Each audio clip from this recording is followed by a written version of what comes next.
रंग बरसाई रे, गली गली मच गई धूम, गोलगप्पा हंसी भांग के मस्ती, बज रहा डीजे पे बूम बूम।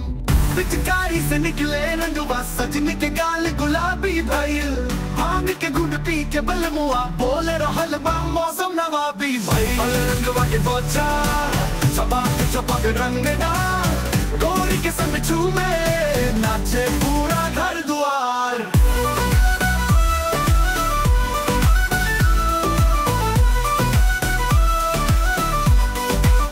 गुब्बारा मार पता से भागेगी तू, रंग के डर से काहे घबरा गई, अरे रंग लगी तस पक्का होई, साल भर ले याद रह जाई।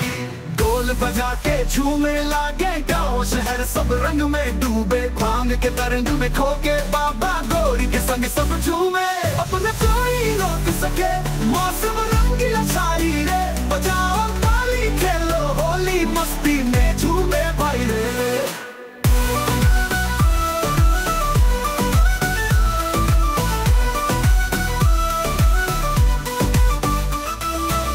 पिचकारी से निकले रंगवा, सजनी के गाल गुलाबी भइल, बांध के घुट पी के बलमुआ, बोल रहल बा मौसम नवाबी।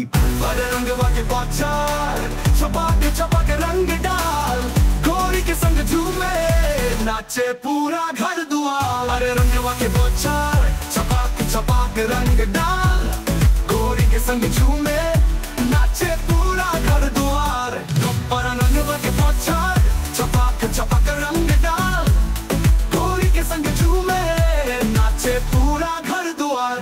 गुब्बारा मार तस पड़ेगी तू, रंग के डर से काहे घबरा गई, रंग लगेगी दस पक्का होई, साल भर ले याद रह जाए।